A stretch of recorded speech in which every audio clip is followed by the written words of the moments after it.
I am Daniel Madison, and these are the Bicycle 1800 series playing cards in red and blue. These are a brand new edition of the 1800 series playing cards. We've changed one thing in these decks which I think you're all going to love. If this deck wasn't good enough already, we marked the 1800 series playing cards. So now with these decks of cards, you have the ability to identify any single playing card in the deck and every single playing card in the deck by looking at only the backs of the playing cards. The markings are very, very secret and subtle, and the naked eye will never see them. Yet they are so simple for you to see and read within a split second.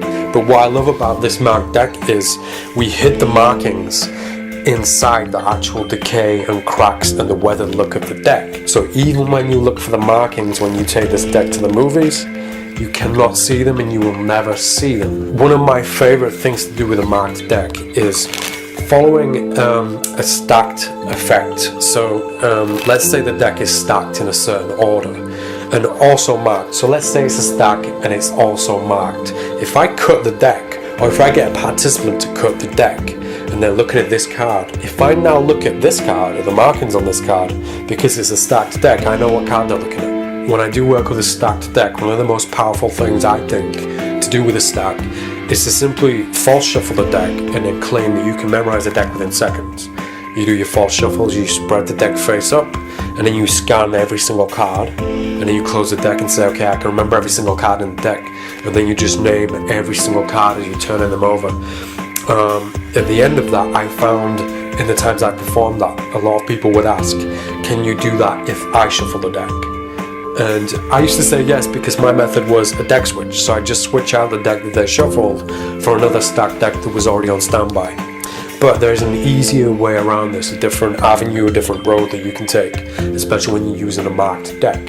And you don't need to do that trick first before you do this. You can simply start with this because it's a very fast and direct way to show somebody that you can do memory tricks.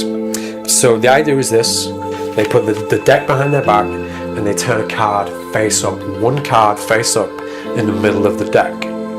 So I've now done that. I bring the deck back round and I ask them to bring the deck back face up. I now put the deck on the table face up, and then I say, I'm going to memorize the whole deck in 5 seconds. And I spread the deck of cards across the table. I look through the cards and then close the deck. Now one of those cards was face down, so I couldn't tell which one it is.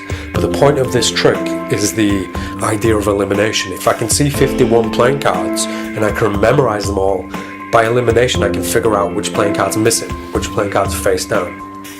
The trick is, when the cards are spread face up, when I spread these face up, you don't have to spread it on the table, you can do it in your hands, you can simply scan through. When I get to the marked card, I simply look at the markings and I can now see what that card is. And it's as simple as that. And when the deck's spread out across the table, it's so much easier. You spread the cards out and this card is staring you in the face. When you get to it, this card is staring you in the face. And the good thing about the position of the markings is they're right in the corner. So even if I've got the tiniest brief like that, I can still see the markings. I can still see that is the 4 of hearts. So I close the deck. As soon as I've clocked what card it is, I close the deck and say, okay, I can remember every single card, and I can see that. I can tell you straight away that there was a 4 missing. So it's a 4, and I saw 2 black 4s. So this must be a red one. Let me try and see which one it is. Let me go back to that memory. It's definitely the heart. I remember seeing in there the 4 of diamonds. Then you can give the deck to them, or you can spread it face up to reveal that you were correct with the 4 of hearts. So this deck, in my opinion, is the best marked deck I've seen or used. These are the all new Bicycle Series 1800 playing cards.